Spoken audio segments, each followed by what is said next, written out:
the Russians quite forthcoming in sort of helping us building up, not the know how, that most of the people would give it to us, that is built to print, know why. In fact, I started off in my strategic program tenure very skeptically. But the sort of things that we have done, and with their knowledge and with their participation, we've been able to really put, and today we are looking at 94% indigenization with 6% just as a insurance in case something is required. So go back to them for consultancy. When it comes to essentially the equipment, where do you feel we are insofar as how far have we progressed in terms of our indigenization effort? And as you've said that we've achieved a fairly high degree on strategic programs, is it possible for us to cull out, relevant strengths that we have built up and put them into the conventional program in Project 76, either item by item or scale down to meet the requirements of a conventional submarine? Yep.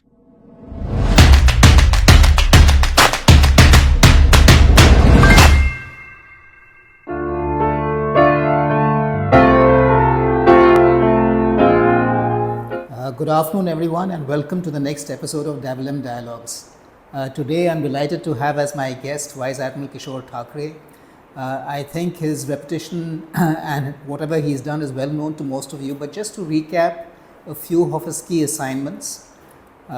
He has been from the submarine arm and has occupied many key assignments. The key ones I would say are the Director General of the DMDE, our organization that was involved in designing and testing of spares for nuclear submarines. He also headed the Shipbuilding Center, which was the center in which our strategic programs are being executed. And thereafter, he was also the Director General of the entire ATV program. So if anyone knows about how submarines are to be built and what are the nuances and the complexities in making these extremely complex craft, then there is none better than I think Admiral Kishor Thakare to speak to us, sir. But today, sir, I thought, because I understand that, the moment we go strategic, then we run into a whole lot of classification issues which we'd rather stay clear of. I thought we would confine ourselves largely to conventional submarine buildings. Yeah, that's great, definitely. In fact, I've been quite fortunate that way, that I cut my submarine, I earned my Dolphin on board Foxtrots, and yes, where I was fortunate to have great commanding officers like Commodore Narhari, Vasudev Joshi, and O.P. Sharma, and of course late Captain Bhate also. Then moved on to SSK submarines. I was fortunate. I had a 2-year deputation just immediately after my marriage to Germany, West Germany then, and commissioned one submarine there and the first Indian constructed submarine. That's the time I had this dream of being the commander-E or the chief engineer of the first nuclear submarine. Unfortunately, I had grown far too old for that. I was fortunate that I got associated with that. Then right from the first steel cutting till further of the Scorpion, that is P-75 program, I was associated with, and finally this particular program. EKMs, I could look at it only from the dockyard side. And perhaps I think Navy found me to be a square hole and they tried to fit me in many holes. So I went, in fact, from Gomti's medium refit to Virat's normal refit and upgrade, and so on and so forth. So they tried all the places. There I was. Right. So, sir, a good place always to start is a 30-year submarine building program. And in its conceptualization, I think that is well known to most viewers as well. It was conceived initially as making 24 conventional submarines. Yeah, that's right. In which they were meant to be initially first 2 different classes of conventional submarines, that is Project 75 and 75 India. Yes. 6 of each. Yeah, you're right. And then it was thought that we will, that these 2 will be from 2 separate streams, one possibly western stream and one possibly eastern stream, though it was not, I think, said in as many clear terms. And thereafter, we would extract the best of both and build the indigenous Project 76 12 submarines, and therefore you have an entire lot of 24 submarines over a period of 30 years. Sir, if you ask me personally, of course, it was this program was drafted at a time when we were in a different world, and therefore I think there was a requirement to make sure that we preserve our so-called strategic autonomy by undertaking two separate lines at the same time. But in real terms, I would say it was a very unique experiment where I don't think any other country had gone to the extent of trying to simultaneously build two different classes of conventional submarines. You're right. So I mean, the typical model would be something like the South Korean model, where you tie up with one strategic builder like the TKMS or whatever it is, and you graduate from the 209 to the 212 to the 214 until you become your own KSS-3 or indigenous submarine. So you make those iterative improvements upon the basic design concept. That would have been, I would say, the normal way that most countries would proceed if you're deciding to get into the business of submarine building. What were the compulsions, at that time that we felt that we had to go and have both?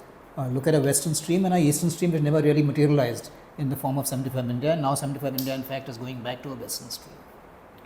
The thing there was because we are got a legacy, a large amount of inventory from the Russian side, and that way we also have seen the Russians quite forthcoming in sort of helping us building up, not the know how that most of the people would give it to us, that is build to print, know why.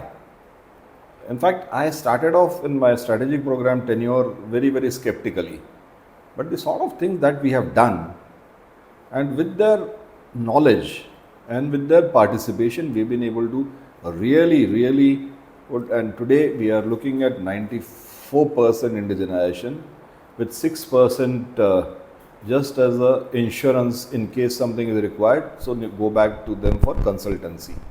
So it's truly so, our association with the Russians has been very, very useful. So that was a thought perhaps which went, because if you, when I look back, I was fortunate to be associated both with the SSK, HDW submarines and that program, which I feel was it was the best planned program and the very well executed program. Unfortunately, that had no commitment for any indigenous content. It was pre-offset era. Nothing. In fact, maybe what things we actually could only indigenize were botha and something like that, some cleaning material. Later on, of course, we have on our own, not with German help, we have gone on and indigenized the paints. Of course, there we actually finally used the Russian paints and modified them. Then even for that matter, we have done the various other things, like we have tried to modify grease, lubricants. So those with Indian Oil's help, we've been able to do a lot of that. But others think there has been no indigenization. And unfortunately, even in the P75 program, which is the Scorpion program, again that was concluded before the offset thing became mandatory. There also, again, there is hardly anything worth it. We've got there is a package we have gone, which we are supposed to be capable of, in fact, being able to incorporate modifications, but they have classified it. It is only minor modification. Even a modification line, suppose you want to put a mine saddle, they said no. Incorporation of the AIP plug, we wanted to incorporate the NMRL DRDO plug, they said no, and we were constrained to go back to them. And how did we land up in the with the Frenchies and the Scorpion program? There's again a very, very strange story. It will be, I compare it to that they were like the East India Company. They came in as traders, because we rightly so had liked the type 1500, it's actually modified 209 design. So we wanted to have the same thing, but we had gone and blacklisted them. That blacklisting, unfortunately, has not yielded anything. because not a single paisa has come back. Nobody has been hung. The only thing that we have lost is 20 years of submarine building. And the welders, which is actually the pressure hull and all the pipes welder, they're very skilled people and very much in demand. They all went off to Gulf countries for doing thing on the offshore jobs. So now, having seen that, of course we wanted it, so we went to the Frenchies and said that we please get this package. You get the package and we'll build. But they quoted a prohibitively high cost, which more or less, which actually ruled them out. And we were constrained to go in for the Scorpion. Scorpion, I have sailed on those boats. In fact, much before this got commissioned, that with Chile, we had gone to Chile, were very open, Chileans. I have sailed, and beautiful boats. And then thereafter, the Malaysian boats also, when they transited through India, I visited both of them, though I did not sail. They are good boats. So finally, we are constrained to go in for that. And unfortunately, in this contract also, there is no indigenous capability building. There was something, the clause was very loosely worded that they will facilitate indigenization. Finally, they were looking at our people doing machining jobs, piecework jobs. And they were not ready to engage big firms we had recommended like L&T and other people. They said, no, we look at them as competitors. We will not go with them. So these are the things which actually constrained us, that Russian legacy that we carry and the Western thing being of course good. So we wanted to fuse both of them together. But one thing, that technical detail perhaps we could have applied ourselves is, each submarine design, even Western design, if it is a German design, the SSKs are made, the pressure hull is made of HLS 80, whereas this is HY80. HY80, that's And the Frenchies have HLS 80 alpha. Okay. So now the metals are different. So your building norms are different. Your weld consumables are different. Procedures are different. Qualification is different. And the Russians, of course, they have something different.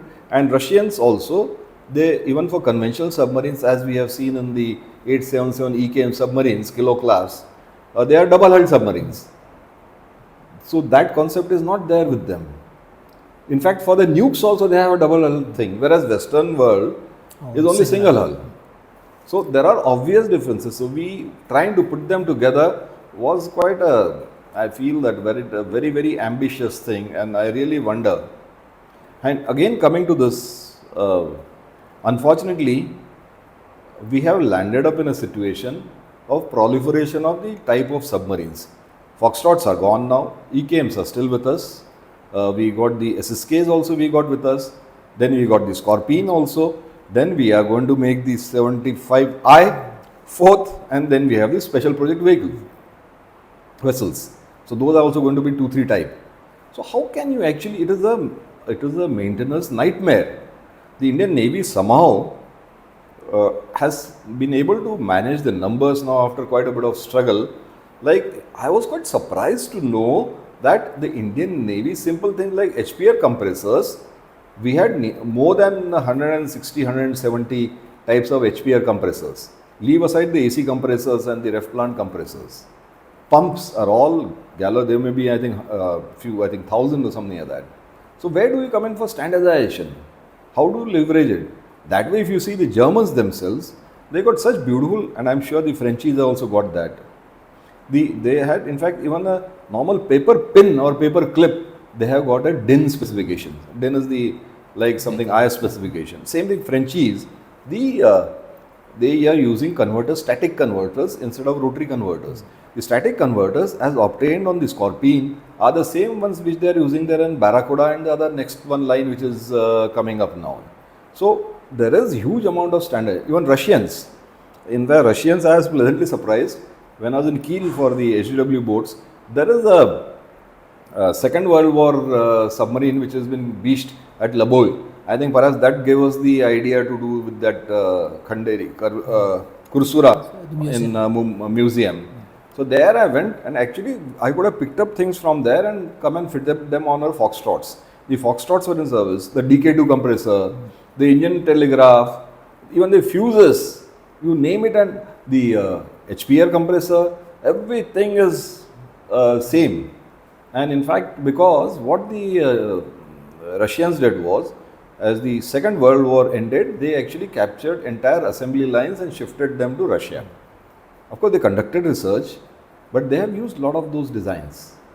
So it is going to be, this proliferation is not good. We somehow need to go in for standardization. So I think we are hopefully approaching a sweet spot where maybe this process can at least start. If we look at now, of course, we're going in for 75 India, and it's almost 75 India should have happened a long time back, and we should have been rolling into 76 now.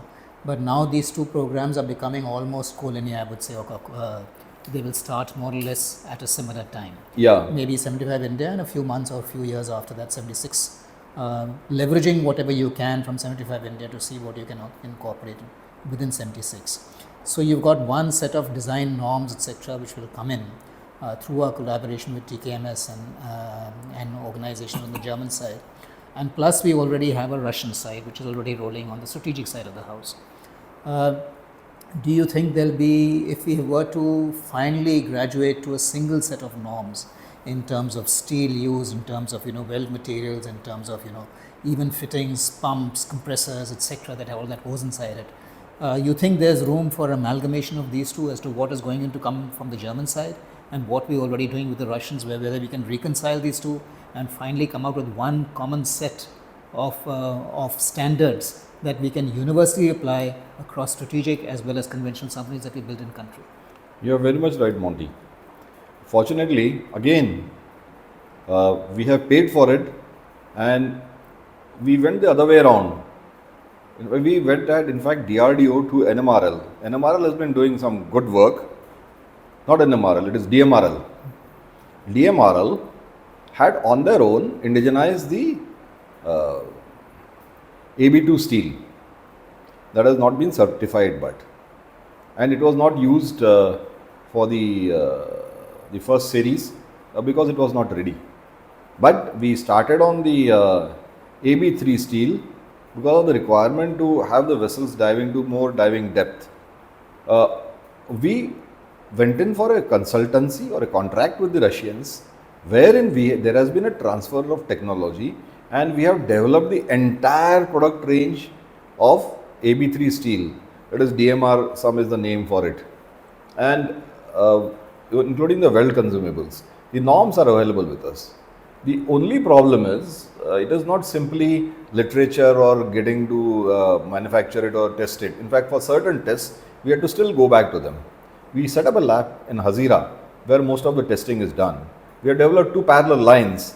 We have SAIL, Durgapur plant makes up to 40 mm thick pressure hull plates, and the other one has been made by ArcelorMittal, Nippon India Steel, again in Hazira, with L&T partnership. Both use different things. That side we use the cast ingots, this is the forged ingots. Now, so with this, what the problem is that we need to develop a lot of database. In fact, in this case, we actually constructed a 60-meter model of the future boat, where all types of joints and all weld materials were used there, and that was sent there because we weighed on it. We had to actually subject it to a cyclic pressure to maximum diving depth, test depth rather, and then finally crushing depth. So that we felt that it is done once in a while, it's not worth it, and it was much more cheaper to transport it to Russia. The transportation was a logistics challenge because the Ukraine war had broken out by then, and we got it tested, and the model is back in India. So we have a lot of data with us. The problem is that we require 30-40 years of data. So, and that is the experience which is there. But will bring me to that we need to retain people also. There is no retirement. I have seen people up to 90-year-old working still in Russia. In fact, the Russians, when they used to always come to us, they say that how can you afford, every time we are seeing new people, how can you afford, leave aside people, retaining them here. We have got this station criteria and people get transferred out here. So, those people are so good, we can see normally you can apply mathematics whether it is go, no go here. It is simply mechanical when you have the test parameters with you. But when it is a marginal case, that's where the expertise comes in. And when the Ruskies come in here, ladies as well as men, they just go and look at it or just put a hammer on it and he says it is okay or it is not okay. To develop that, we need to have a solid database, and also we need to be having men still with us. Already quite a few of them, I will not take names now, who are there associated with this. Most of them have retired. And that way, Dr. Kamath himself is a big metallurgist, and he seized of the problem. So he had said that he will try and do something. At least he will try and build up a database, everything written, and he will try and see how to keep these people engaged. So I feel it is time which has come that we used our indigenous steel. And there has been a good trickle down effect in this, that all the ships being in India, B grade steel had to be got. It is mild steel which is used for the ship hull construction, the surface ship. So that is being, as a flow out of this, the casing steel that has been developed under DMR steel, it is being used. Last I heard of that, in 1 year, ArcelorMittal, AMNSI, had supplied some 1 lakh steel, 1 lakh ton steel to shipyards. All the ships building in our Indian shipyards now is all being made from our own steel. We had suggested this, that apart from various other things like equipment and the cables is another success story, radiant cables. I will talk something more about that. But we had suggested that we want to use this steel, but rightly so, all these countries who were into it, they said that we can't do it because the norms are different, the steel is different, so we cannot use it. Cables also, like in this case of the program, though we have been developing people and we do hand holding, but we do also ensure ourselves in terms of nobody should be able to have a decent word by a throat. So we developed alternative. So sale, MNSI is doing the major thing. We have got an alternative to AMNSI also. Jindal Steels we have gotten now. Krishna Steel, Star Wires, you name them. And with all of them, we've got rate contracts today. I am forgetting that 5 years or 7 years with the fixed escalation built into that. So nobody can tomorrow, because people change, nobody can tell us that no, the price has gone up, inputs have gone up. All that has been taken care of. So it is high time, and I am sure P76, because it is too late to do that in the P75I, but 76 should be ours, and we need to get over this this apprehension in our mind. Somehow we have this apprehension in our mind that by doing this, we will be, by backdoor, we will be giving an entry to the Russians. Oh, it is ours. We should not have that. We should make it from our own steel. That is the only way forward. We cannot become the world power and assume our right place in the Committee of Nations or Vishwaguru, whatever you call it. We cannot do that, being dependent on, by being beggars. I have actually, during the 75, I have felt like a beggar here. I had to be thankful if I got something which is written in the contract, leave aside getting beyond it. Yeah. So, sir, I mean, a lot being said already. I mean, I can understand, okay, you're talking about steel, you're talking about consumables, you're talking about welding standards, etc., and testing data and all that. So that's one side of the house, of the basic construction of the hull and its certification, its testing to various depths that it's required to sort of withstand the rigors of compression and expansion every time you surface and dive. All these, of course, are unique to submarine construction. But the other side of the house is all the other equipment that goes inside the submarine. So your right from your prime movers, whether you're talking about diesels, whether you're talking about generators, we're not talking about strategic systems, of course, in nuclear power plants over here. But even your batteries, your propulsion motors, your blowers, your static converters, your compressors. I mean, there are various pieces and chunks of equipment that all have to go to populate a submarine to make it do whatever it has to. And of course, your management of microclimate, the power management systems, numerous systems that go inside a submarine. Instruments and sensors, I mean, that's still one more sort of entire dimension to it. Yeah, you're right. So, when it comes to essentially the equipment, where do you feel we are insofar as how far have we progressed in terms of our Indigenization effort. And as you've said that we've achieved a fairly high degree on strategic programs, is it possible for us to cull out, relevant strengths that we have built up and put them into the conventional program in Project 76, either item by item or scale down to meet the requirements of a conventional submarine? You are very right, Monty. First, I will say that the things which are already being used is the HPR compressors, which has become a standard fit now on the ECAMs. They were retrofitted, and surface ships include when I was doing as project director of Virat project team, we fitted those there, and these are the Burkhardt compressors. Unfortunately, they are big. They will not get into the German SSKs and the Scorpion, but I have some recommendation for that. Then you look at the AC plants. It is the KPCL. Those plants are actually there on surface ships, and they are there on our platform also now. So they can definitely be brought in. So those are two things. But if you really look at it, starting from the fore ends, the torpedo tubes are being made indigenously now. In fact, it is being done by L&T Talegaon with the full-fledged testing facility available over there, where we can actually check out the exit velocity at the full diving depth and all those parameters. We can do it. A torpedo handling system and stowage system is, of course, it is there. Then if you come towards the accommodation with Godrej and others, we have really achieved a lot in that area. Looking after the comfort, not for comfort's sake, but improving the efficiency of the crew and for them being able to stay for a long time. Then galley equipment, of course, we have actually really, but I would like to say here that even surface ship galleys have really moved on.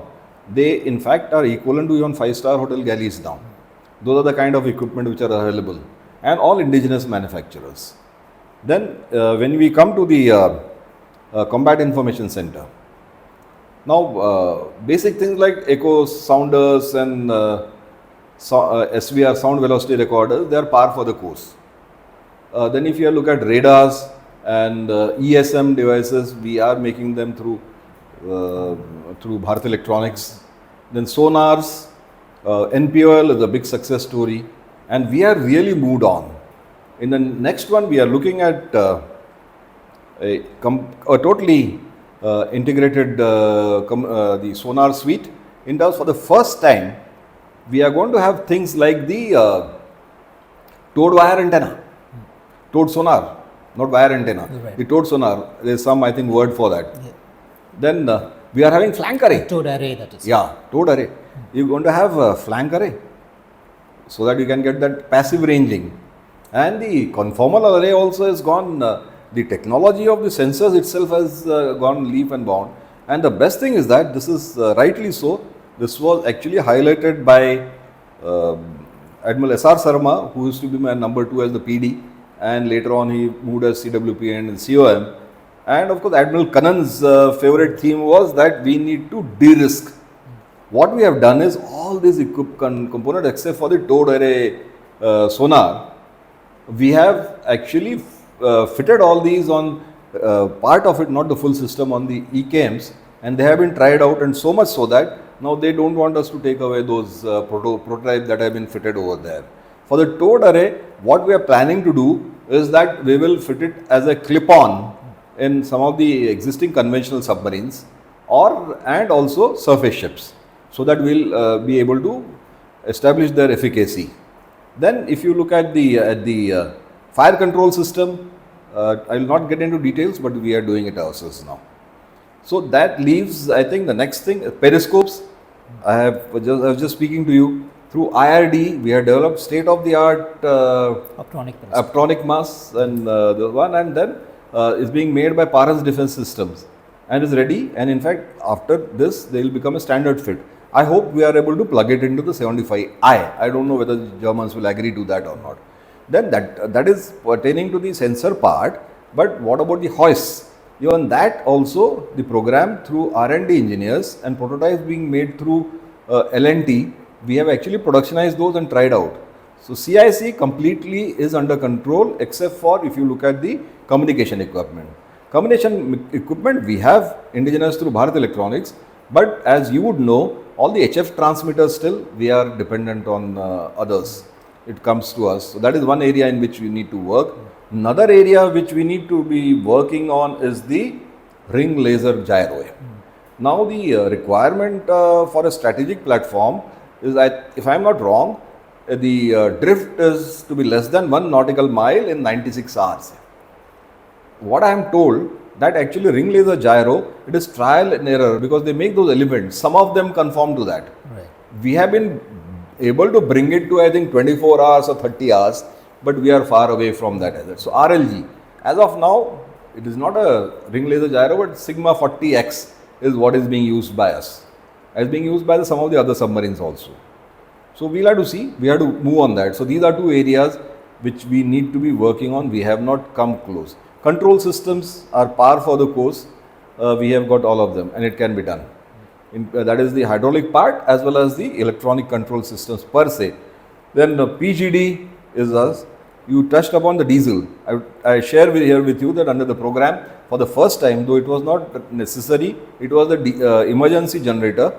We had got it done through COEL and we simulated there on the test stand and it worked on the required back pressure as if the submarine is snorkeling and worked well. And now that was just of course 500 kilowatt. For the next one which is coming up, somewhere close to about 1250, 1300 kilowatt, but this time it is with Cummins. So that is being done. So diesel engines also I don't see a problem.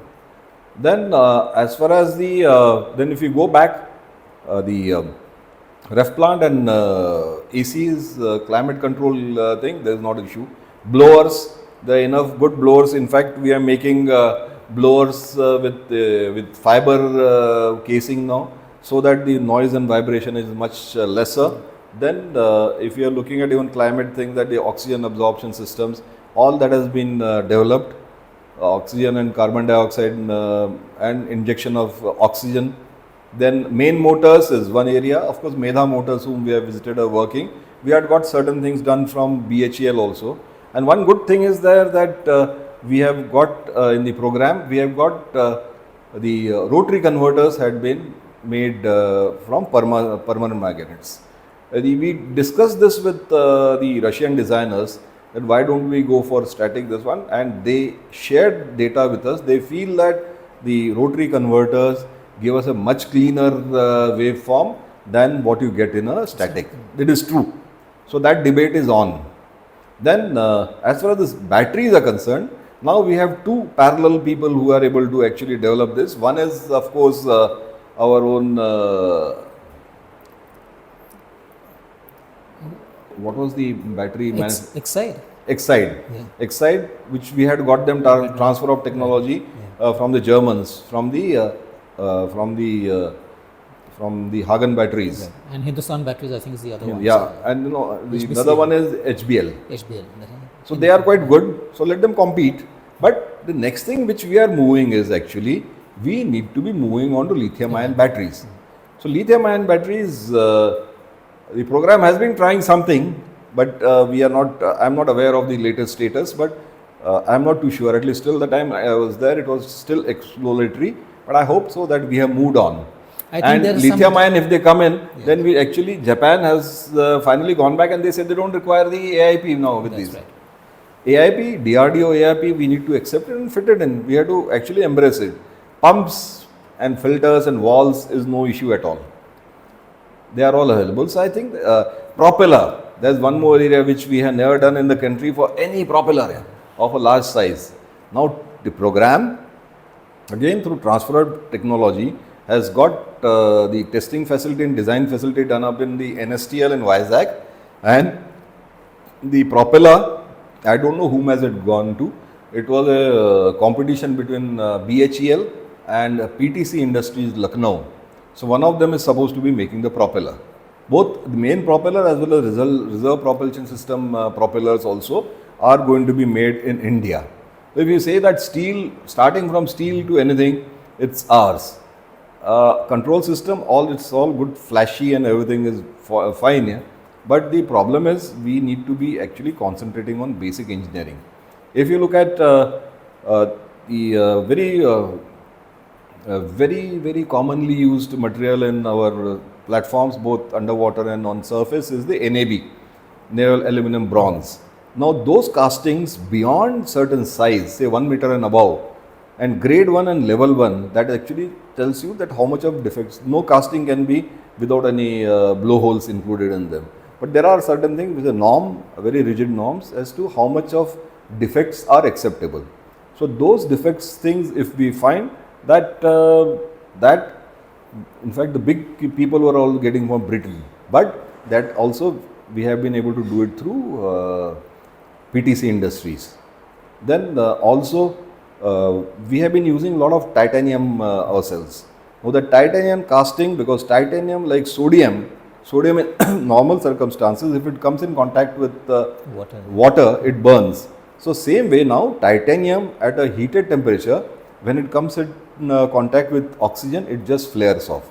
So all this processing has to be done in vacuum furnaces. So that has also been mastered. So it's going to be a win-win situation. And rubber components and other things, there are enough people. Right. We should be able to do it. I feel we need to take the plunge and do it ourselves. That is the only way ahead. So I think you've covered almost the entire spectrum, and really I would say you spoke about it also, but I think the way things are moving, as we start using more and more electrics in terms of our boats, in terms of even propulsion systems, in terms of, nuclear electric, diesel electric, of course, submarines have always been diesel electric, building large permissant motors, of course. Conventional submarines, we're still talking about 4 to 5 megawatt size motors, but if you're talking about a large nuclear submarine, you're looking at 20 megawatts and above. I mean, so these are colossal you're motors right. Yeah. that we'll have to build and design.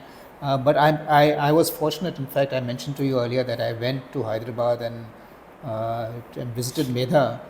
700 to 800 PhDs working in various, floor after floor of researchers, trying to get to find creative solutions to these sort of things, and they're heavily invested into traction on the railway side. Yeah, They're trying to leverage that to see as to how to get into the marine side.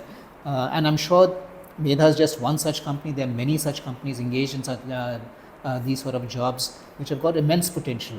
From my takeaway after speaking to you is that we seem to be very much on the right track, and it's the time has come really that I think it is the most important thing is to take that leap of faith that we can hack it, we can do it ourselves, and even if we make an error here and there, then so be it. We can live through that, we can learn through that, and apply that so that we can correct for things as we move ahead. Would that be correct?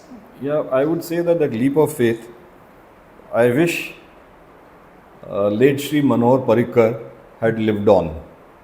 This TDCS, Technology Demonstration Conventional Submarine, he was the one who asked this question in Apex Board meeting: if we are making nuclear submarines, why can't we do conventional submarines?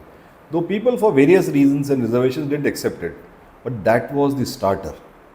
So he had the belief and he had the faith, because he was himself an IIT Powai graduate, and he had faith in himself. He was running a technical industry before this, and he was, in fact, when he used to visit us, he told me that if you are difficult in this area, I will sit down and derive the thing for you and tell you what is to be done. So that is the kind of, he was a fearless guy. I wish he had stayed on longer. Then also one area which I did not, weapons. Weapons is that we have got this program of EHWT. Somehow heavyweight torpedo we are still not having, and we are dependent. In fact, we don't make any except for those light torpedoes which is being made by NSTL and BDL. Now heavyweight torpedo is close to being inducted. It is under the program we have developed, and it will become a standard fit everywhere. Then you look at missiles. There is a very good thing going on. The DRDO again, through their DLRL and LRD and other people, they have developed the TLMs. And that TLMs, we have done, we are into try and working on it, retrofitting on one of the SSKs. The dummy cascade firing has been carried out. We need to move on. And if we are looking at something like the Tomahawk things, it is time we go in for BrahMos. Or in fact, we challenge BrahMos also, that you create a TLM version here. We don't require the full range. Give us 400 kilometers, 500 kilometers here. That should be enough here. That is one important thing which my late coachmate General Bipin Rawat, though I did not agree with him for quite a few things, one thing he had said very clearly that, and that is, you will remember from staff college, you have been the CI there, a 70 to 80% submission in time before the locker is cleared is better than a 100% solution after the horses are bolted the stable. Right. So that is, we need to be accepting that perfection, my dear friend, nahi hota hai. In fact, in life, marriage also, we compromise this because unless and we do that, it is not possible. So we need to take that. And I feel very bad, no names taken, that we had started reverse engineering the Zut torpedo. They called it, I think, I don't know, electrical torpedo or something like that. But no, we gave it off because it was not maintaining depth to 1 meter here. We gave it off, wrote off that, and this time we are constrained to start from scratches now. We have to actually start from scratches. Whatever EHWT development we had, that could have been easily, that thing could have been scaled up here. So we need to learn that, and we need to have faith, accept, and move on and accept it. And it will always be refined. So I think so we've covered a lot of ground, and it's been quite a technical discussion, but I'm sure viewers will enjoy it. Sorry, I'm sorry for that. No. And any closing thoughts you'd like to add, sir, in conclusion to our discussion? I feel, Monty, that this is a very good thing, and I hope that it reaches the required levels. And I'm sure with your double-in dialogues, I really congratulate you, though I'm not surprised. This is a very good thing. You're covering such topics, and you've got such wide viewership on this. It is time that we take that leap of faith and go and plunge headlong into 76. We have waited for too long. It is doable. We can do it. Why can't we do it? That is the bottom line. Right. So I think that's a really positive note to end on. Remains for me to thank you once again for participating on this platform, and look forward to many such conversations in futures. Thank you, Monty. It has been a pleasure for me also.